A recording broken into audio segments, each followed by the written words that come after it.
What is good, everybody? Welcome to another Gold Standard podcast. I'm Rob Stats Guerrera. It's Thursday, so with me is Levin Black. Hi, Levin.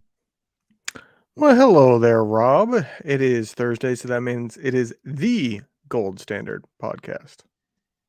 Yes, you're fascinated by this every week. Our show is the Gold Standard. We're on the Gold Standard Network. Are you good? I Have you just feel made your like you peace could with that? stress, like, you could change it up, saying, welcome to another Gold Standard broadcast. You could say, welcome to the Gold Standard broadcast. It's good to have a little variety when people have to hear you 5 days a week. Do you want to do the intro? Is that what you're saying? uh, no, it is nice to be able to sit here and just piss you off at the start of every show. Right. Just as usual, let me do the heavy lifting and you swoop in for your like Uh, 6 or 7 comments during a show and then you go away for the week. That's fine. Yeah, I definitely go away from the week. I don't talk to you for the entire week. That is That is definitely true. Yeah, no, not at all. Three things we're going to get to on the show today. One, I wanted to ask Levin a question about Nick Bosa's contract and how it relates to the rest See, of the you team. wanted to talk to me. Skipping that. Two, I asked you this question earlier in the offseason, and I'm going to ask it again because I think your answer is going to be different. And the question is, do you trust Kyle Shanahan with the quarterback position? And then number three, something that you and I argued about on Twitter yesterday, the Sunday ticket and the fact that it's on YouTube TV. The pricing came out. There's other questions about the service that I think are going to be a big deal. So we'll get into that towards the end of the show. As always, rate, review, and follow the Gold Standard Podcast Network. Help us get our star rating up. It is climbing, but we need it to go higher. It really, really does help the show. It'll help us get on the charts. If we get on the charts, it'll help us get sponsors. If we get sponsors, it'll help us get money so that I can actually, feed my family. So just no pressure. Just saying, maybe leave a review. Also, like and subscribe to the YouTube channel as well, youtube.com/at Gold Standard Network. All right, Levin, let's get into it. Nick Bosa is about to get a ton of cash. David Lombardi just wrote something for The Athletic, kind of outlining what he thinks the contract will be like. He's going to be the highest paid defensive player ever. I think that much is clear. That's going to put him in the ballpark of $30 million a year, which is 32 to be basically the highest paid defensive player. 30 would make him the highest paid edge, but Donald, I think, was right. like 31 and a half. Yeah. So And he's going to want to beat that because that's just how these guys are. That's basically quarterback money. So is this whole idea that, oh, the Niners have this huge advantage with a cheap quarterback room, is that kind of negated by the contract that they're going to have to pay Nick Bosa? no, because Nick Bosa is the exact benefit you get. You don't get to pay a Nick Bosa $32 million a year if you're paying a quarterback 40 or 50 million a year. That's the direct benefit. So I don't feel like you can say it's negated. Like I get your line of thinking, but my point is that's why they can afford Nick Bosa in this contract.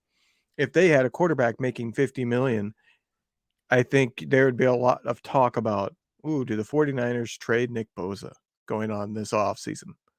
Because they wouldn't be able to afford him. And I think in that scenario, the Niners probably would have done certain contracts a little differently because they would have wanted wiggle room to get out of, say, Kittle, or they wouldn't have done Debo's contract and just let him go, or Armstead's contract would have been timed to where they could get out of it now in order to create enough cap space. But there would have been a major casualty if it wasn't for this really cheap quarterback room. So this is the direct benefit of having those quarterbacks that are cheap. But it's not like other teams don't have quarterbacks on big contracts with other high paid players. I mean, that's that's a thing. It's just like just because you have a highly paid quarterback doesn't mean you can't have any other good players. No, but you're not going to be like setting the market at the two most premium positions. What team out there is paying a quarterback at or very close to the top of the market and paying an edge at or very close to the top of the market? There isn't one, and there hasn't been one ever since the edge became such an expensive part of team building. Not to mention a left tackle at the top of the market, a tight end at the top of the market, a middle linebacker at the top of the market. Right. There are definitely casualties coming. And you got flack for hinting at one of those. Yeah. You got called God out by the forbid. player himself. George Kittle got big mad at me. Yeah. Big mad Like, because I would be surprised if George Kittle's on the team 2 years from now. I don't I'm want to see him to go, but when telling that him, quarterback contract has to come, there will be casualties, and it will either be none of these quarterbacks work out. I think in that scenario, Kittle is on the team, but I believe there's a better than not chance one of these quarterbacks is the franchise quarterback and gets a big deal.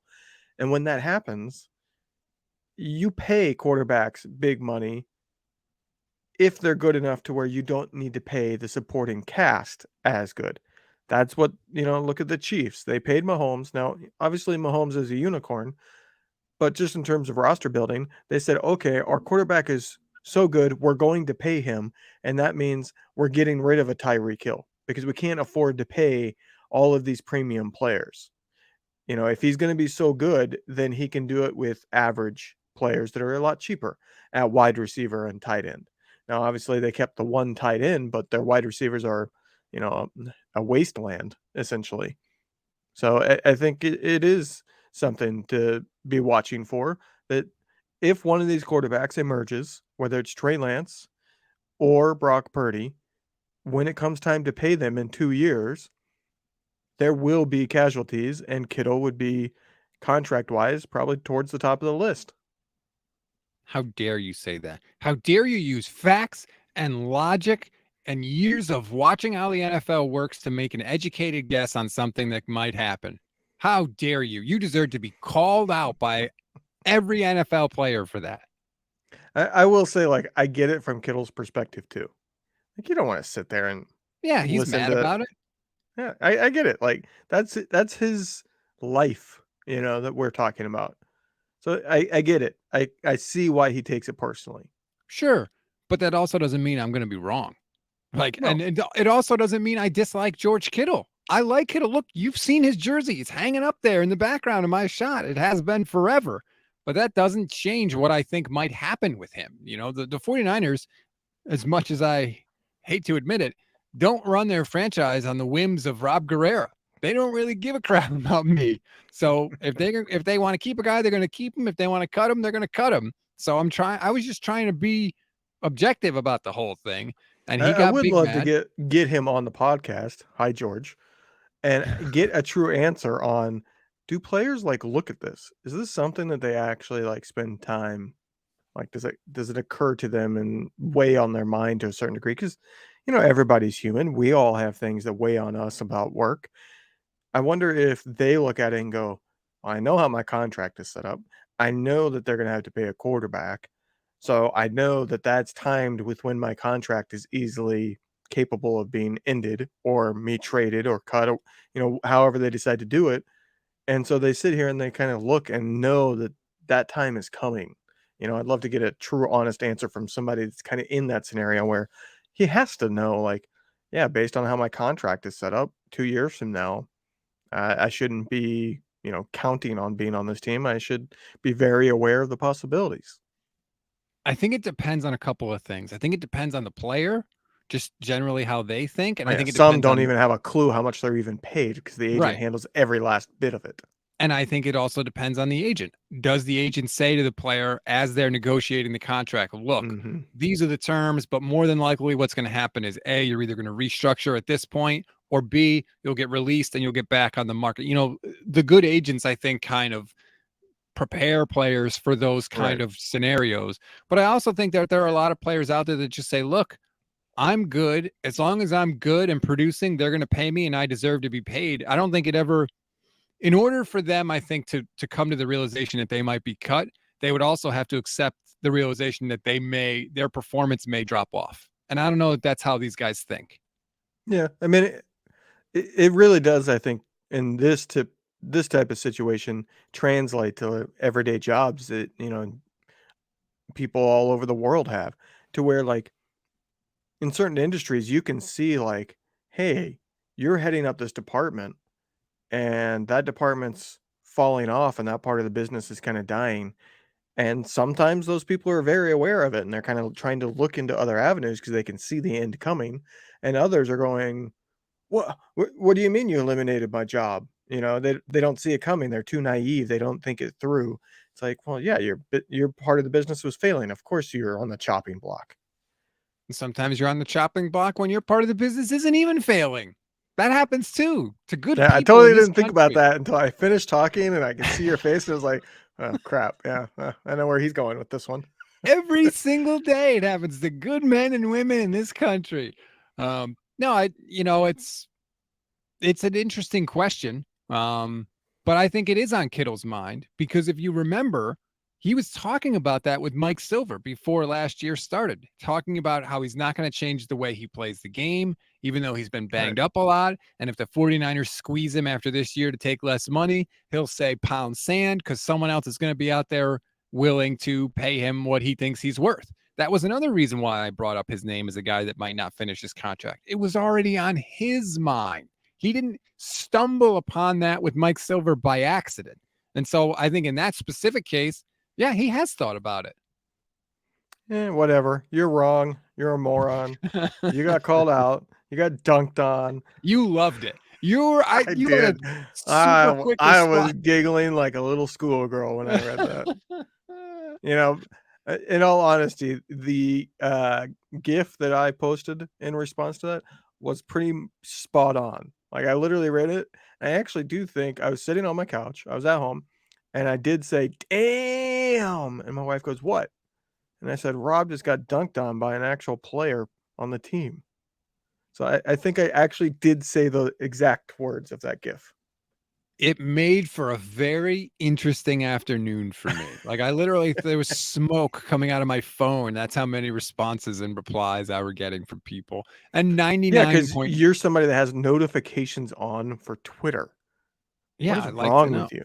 I like to know when people respond. Look, I Yeah, interact with the so people. load the app and look. I am a man of the people, all right? I interact, I'm here for my people.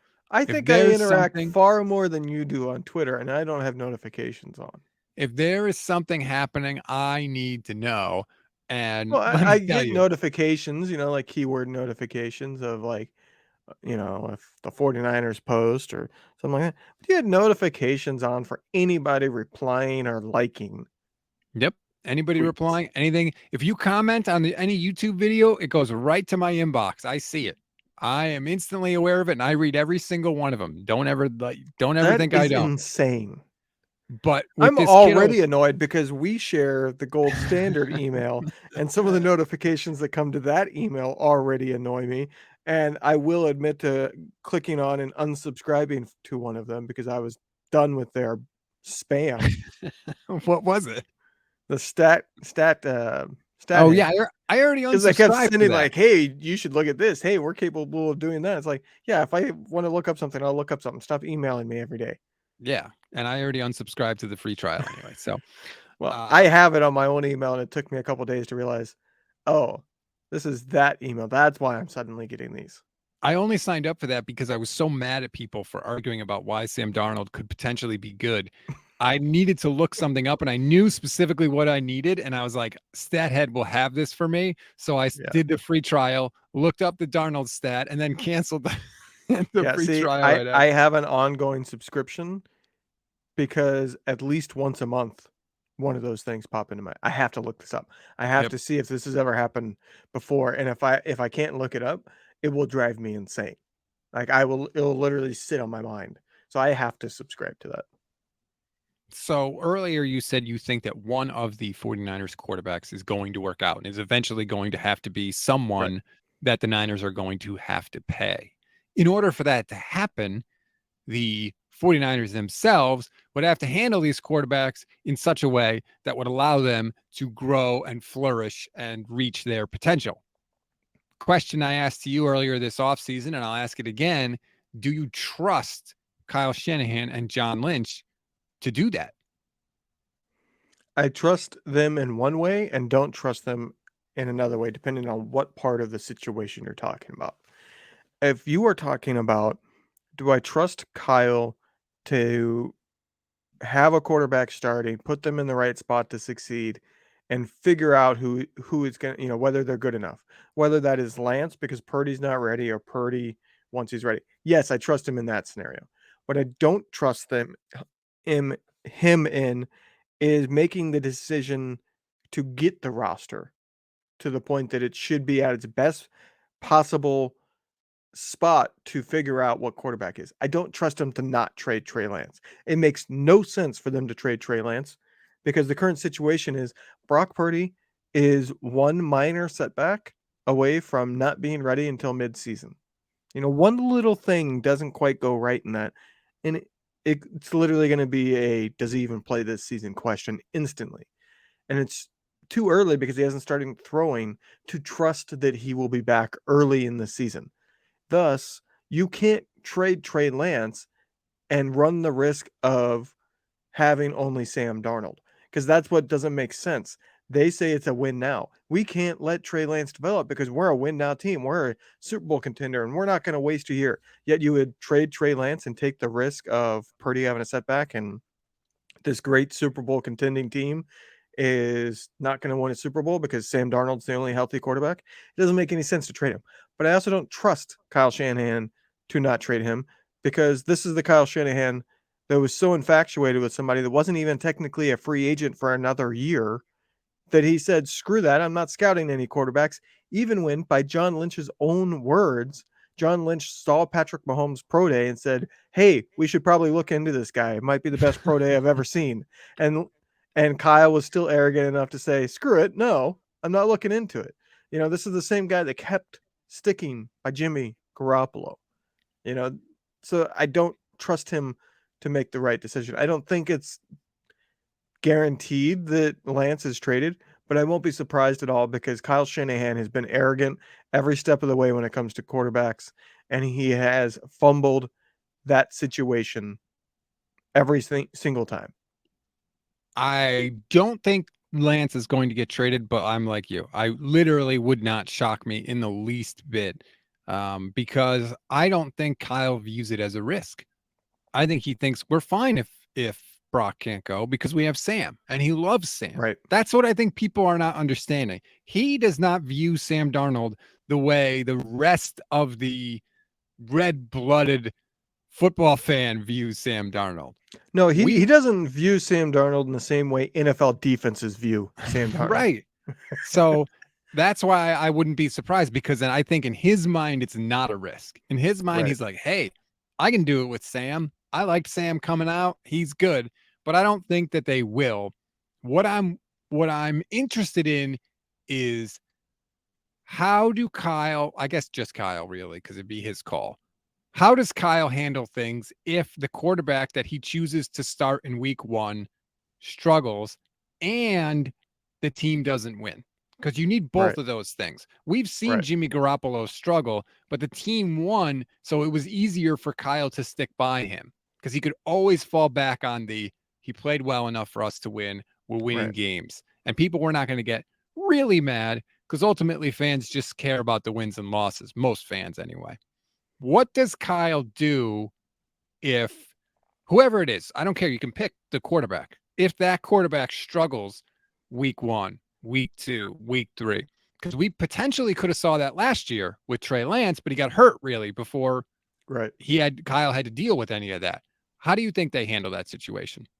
Well, I think that the one scenario that this does not work out, but should have or could have, obviously there's the chance that just none of them are good enough to be a franchise quarterback. That's always a chance at this point when Mm-hmm. literally I'm not counting Sam Darnold in this scenario. There's no chance of him being a franchise quarterback. He might be able to become, salvage his career and have some chance of being a starting quarterback again.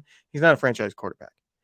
He would be able to salvage his career in a almost like Jimmy Garoppolo going to the Raiders, where like, yeah, he's a starting quality quarterback, but nobody believes that he's some Alex Smith with the great guy Chiefs. that's gonna, yeah.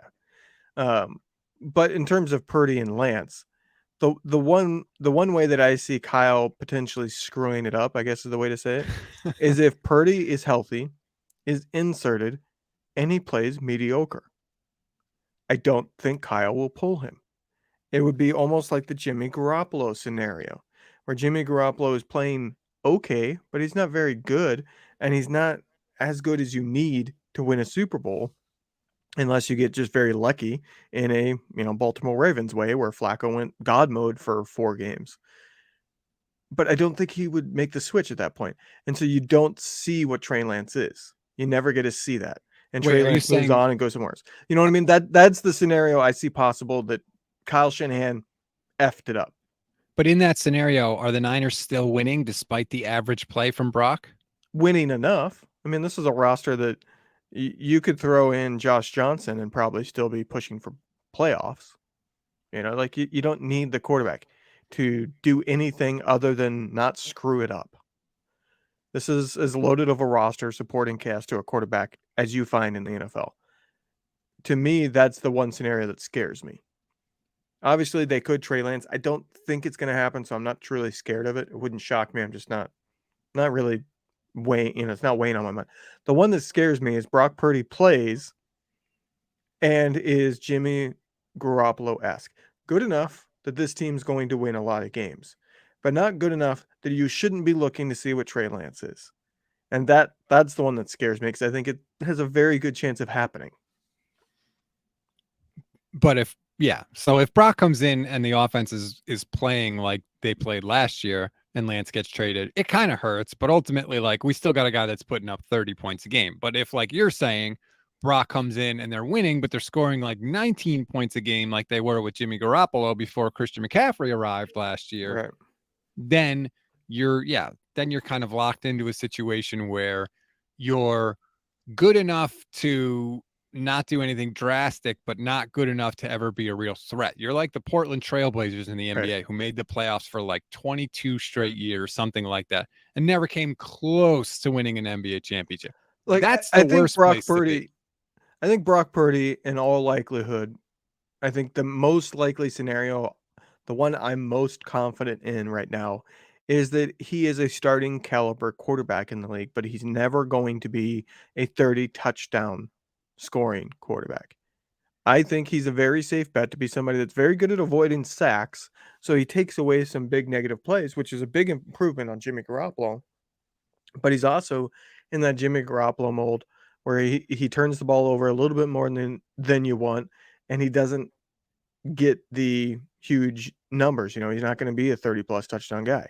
I think that's the most likely scenario for Purdy. And that kind of aligns with what most people say, that he has at this point, Purdy's floor is very, very high, but his ceiling is not up here. Trey Lance's ceiling is here. It's just his floor is also down here. And that scares me, because if he comes in and he's capable of doing what Jimmy Garoppolo did, he's not going to get benched. Right. Yeah, no, I think Yet that's the fair. franchise quarterback is not answered in that scenario. And yeah, we're still in this sort of loop of Limbo. where we were. Right.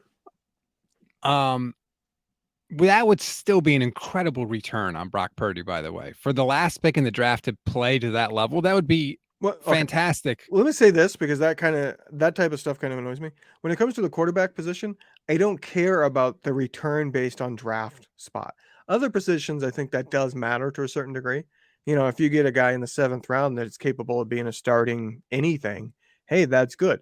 But if you get a guy that's an above average starting quarterback, but not an elite quarterback, it's not good enough no matter how you got them.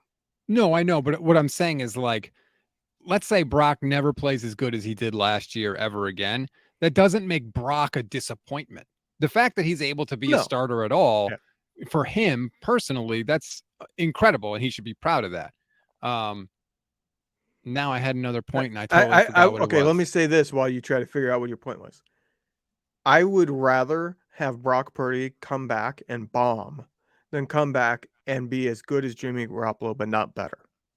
I agree. Because if he bombs, they know he's not the answer and they can move on. If he comes back and he plays at Jimmy Garoppolo's level, they're going to be stuck in limbo for years and years, because he's going to be too good to move on from, but not good enough to actually get you over the top.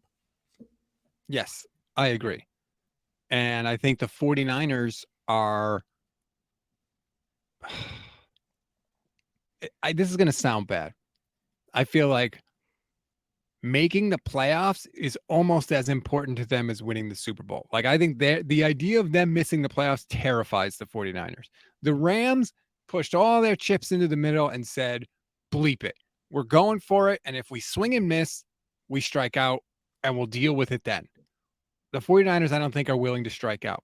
And I think that's the difference. And that leads to the scenario like you're talking about, where they're winning games, but they're not really a threat, especially because if you want to win a Super Bowl, you are more than likely going to have to beat not just a great quarterback, a Hall of Fame quarterback in the AFC, whether it's Josh Allen or Patrick Mahomes or Justin Herbert or Joe Burrow, or just friggin' throw a dart and you feel like you land on one now.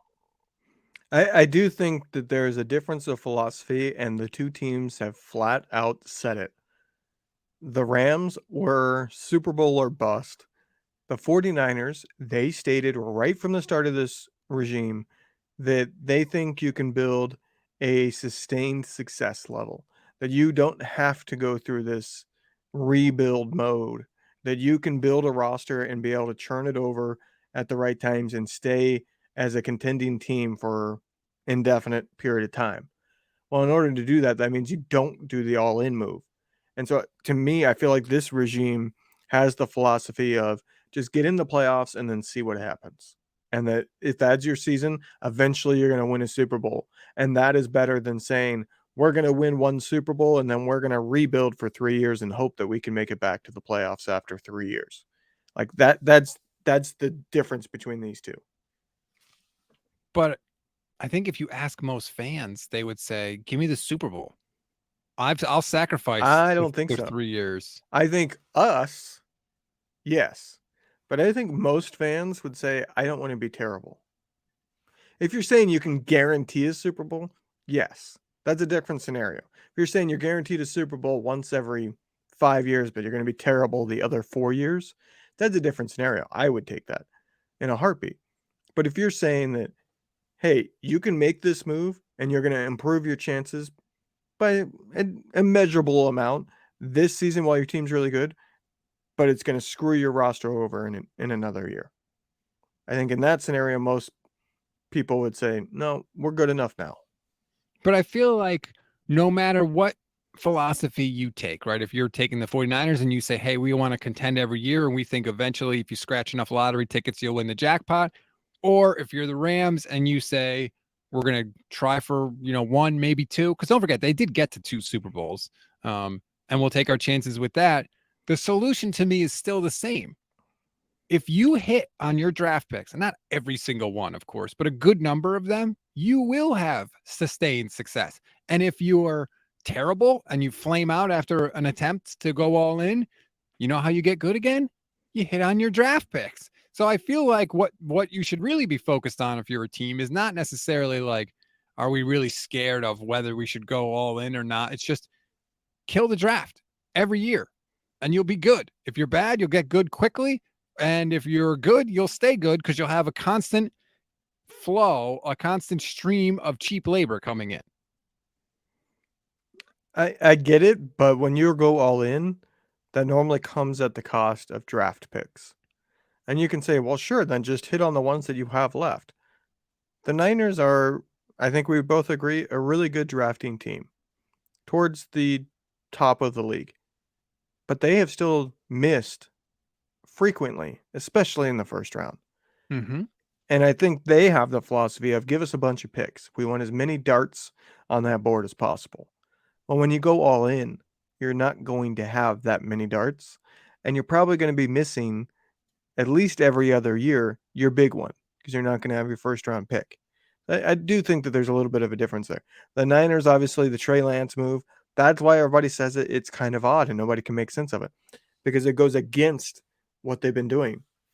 It's more of an all-in move, trading 3 first-round picks for anybody. But at the same time, they traded 3 first-round picks for a completely unproven commodity that had barely played football. Thus, it's more of a rebuilding mode. What do teams do that are desperate to start winning again? They trade everything in the draft to get that one quarterback. So it's kind of like it doesn't quite mesh. You have a contending team that you think you can win year after year after year with, but you traded 3 first-round picks for a really high upside boom or bust type of quarterback. And I think a lot of this goes back to Jimmy Garoppolo. And I finally remembered what I wanted to say earlier. I think that part of the, yes, I know, I'm brilliant. I really wasn't listening to you at all. I was just combing through my mind castle, trying to figure it out. Jimmy Garoppolo, like you said, your big fear is that Brock plays like Jimmy Garoppolo. We have to get that out of our minds. He doesn't play for this team anymore. You don't measure your quarterback against Jimmy Garoppolo. Like It's too soon, Rob. Too soon. the goal Okay? is not to just get a better quarterback than Jimmy Garoppolo. The goal is to get a great quarterback which will also be better than Jimmy Garoppolo by default. I think that Kyle in 2021 was desperate to get more out of that spot than he was getting from Jimmy Garoppolo, both from an ability standpoint and from an availability standpoint. And that's part of the reason why they made the move to move up, because again, they didn't move up for a player. They moved up for a spot because they thought that whoever they picked, they just wanted to make sure that whoever they picked in that spot was going to be better than Jimmy Garoppolo. And that is not the way you need to look at it. That is not. And it's the way a lot of 49er fans have talked about it. When we were talking about benching Jimmy, they were like, oh, don't you remember the quarterbacks we had before? It was so bad before. You can't, that's not how you evaluate it. Somebody is either good enough to get you to a Super Bowl or they're not. And it doesn't matter that you stunk before or had bad players at that position before. That's not how you judge it if you want to have a good team, right? Nobody looks at, trying to think of a specific player here. Nobody looks at like a wide receiver and says, well, as long as they're better than AJ Jenkins, then we're okay. It's like, no, AJ Jenkins was horrible. You want a good wide receiver. But yet I feel like with the quarterback, that's what we do sometimes. We just look at the most recent person and then we ask, is what we're going to have better or worse than that person? And that's the wrong question to ask. We've talked about that guy every day for 4 freaking years since we've been a podcast. I think it's okay to keep talking about him through the offseason at a minimum that he finally left. Like, yes, I think that is the measuring stick because this team is, if they get a quarterback who is better than Jimmy Garoppolo, they are a very, very high likelihood winning a Super Bowl in the next 3 years. If they get a quarterback that's Jimmy Garoppolo or worse, it's the coin flip still. That if they get lucky, like they're there, the talent's there, just not quite at the quarterback, but the quarterback's not terrible, so maybe it can still happen. Like, you know what I mean? Like, I feel like Jimmy Garoppolo is that measuring stick because if they're better, this is a Super Bowl winning team. It's kind of like with your driving, right? If someone drives faster than you, you're like, whoa, this person's driving like a bat out of hell. But if the person drives slower than you, you're like, what is this person doing? They're going so slow, speed up. Like you become the barometer for good driving. And then anyone on any other side of that is just totally unacceptable. I used to get so frustrated with my dad when I was a kid, and I used to call him on it all the time, which I'm sure you can imagine because, I have this history of keeping my mouth shut when I have an opinion. But if he was in a hurry, unless you were driving 60 and a 30, he was cussing you out when he was stuck behind you because you weren't going fast enough. But if he wasn't in a hurry, he was that prick driving 25 and a 35. And it would drive me insane. And so if I looked over and I saw him going under the speed limit, I would say, you remember the other day when you were screaming at somebody because they were only driving 10 over? Well, now you're that guy and there's somebody behind us that's screaming at you. Yeah. How did he respond to that? Just kind of laugh at me. Basically, like, it's the okay, little one. Well, you're not driving, so, eat rocks, kick rocks. I'm I don't sure know why I that's what he said was. eat rocks, kick rocks. I guess you could eat him too. I'm sure he was thinking something quite different. As a father of two now, and with an 8-year-old who's smart enough to give me some crap back now and call me out on some stuff, I know what goes through my head. I'll just say that. Maybe that's just me, but I think I could speak for at least some of the dads out there with kids that are old enough. All right. Last thing we want to get to, because you and I were arguing a little bit about this on Twitter back and forth. The biggest story, I feel like, almost in all of sports, except for maybe the NBA playoffs, is the Sunday ticket prices were announced this week, and it's not cheap. there's a lot of numbers to throw around, but basically there's two different prices. There's prices for YouTube TV subscribers and there's prices for non-YouTube TV subscribers. It's cheaper for people that subscribe to YouTube TV. There's a sale going on right now through June 6th. So if you subscribe to YouTube TV and you take advantage of the sale, it's $250 a year. If you don't subscribe to YouTube TV and you take advantage of the sale, it's $350 a year. Now, if you don't take advantage of the sale, it's $350 for YouTube TV subscribers. And if you don't take advantage of the sale and you're not a YouTube TV subscriber, it's $450 per season. And if you want the red zone, then it's going to be even more. Your initial reaction to the pricing, which I think kind of surprised a lot of people because they were hoping it was going to be cheaper. Piss off. Okay, so like I think I am as good of a candidate to weigh in on this as anybody because I've had YouTube TV for I think 4 years now, maybe 5. And I've paid for Sunday Ticket I think for 5-6 years in a row now. But at the same time, I also in all but one of those years got a special rate on it even though I wasn't a DirecTV customer, because they had a college student rate, and YouTube has not said jack crap about that.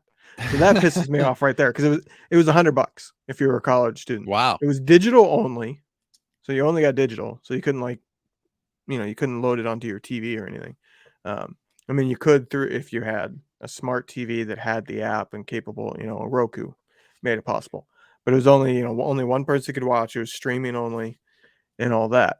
Um, but like this is just as expensive. Like everybody hoped it was cheaper, or at the very least they would give you a cheaper option. Because I would pay 150 in a heartbeat just to have the Niner games. I'll watch whatever game is on my TV other than the Niner games, Like That's that's exactly fine by me. that's what the league doesn't want, though. Right. None of the leagues want that. It's not just the NFL because they know that Right. they can justify charging more by saying, oh, no, you get all the games, even though you don't give a crap about 85% of the other games, but they don't care.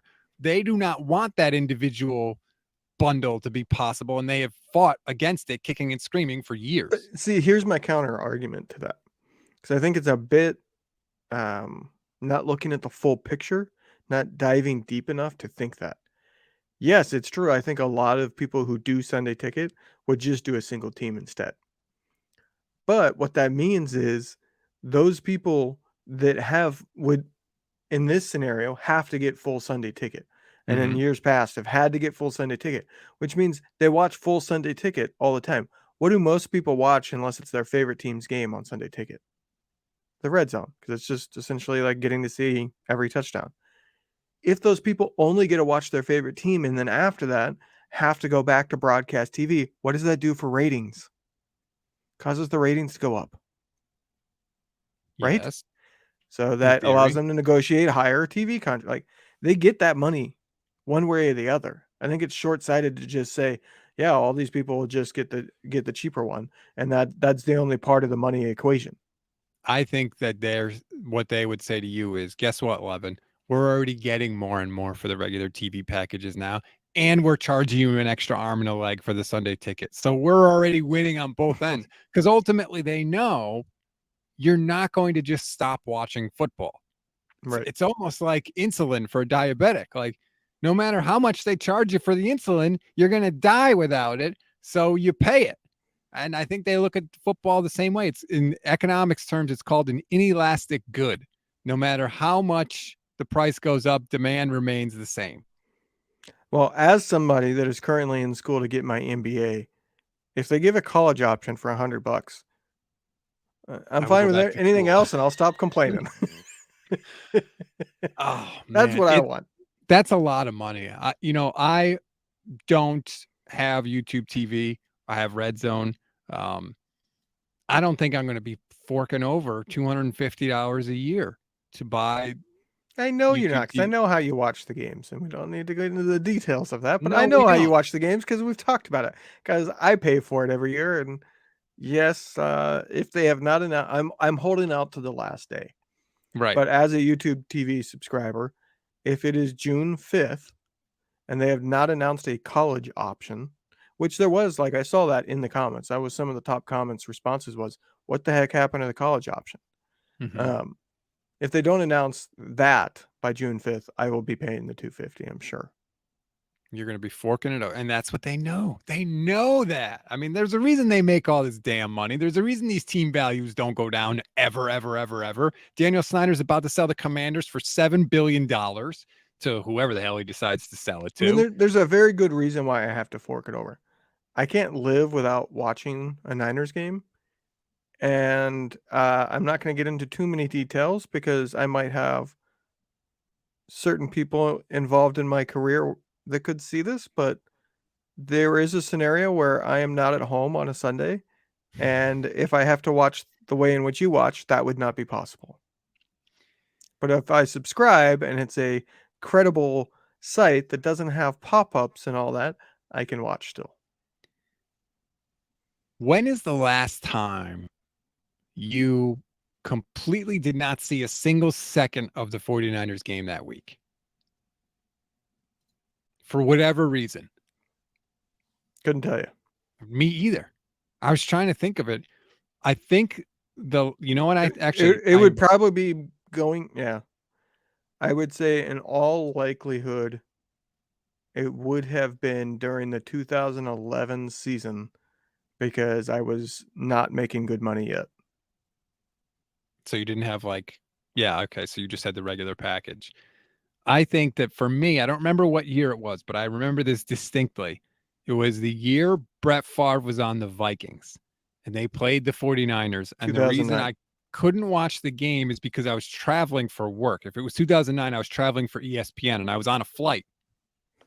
And I remember this because the first thing I did when the flight landed, when everybody is standing up for some reason, I turned on my phone and I immediately went to check the score of the game.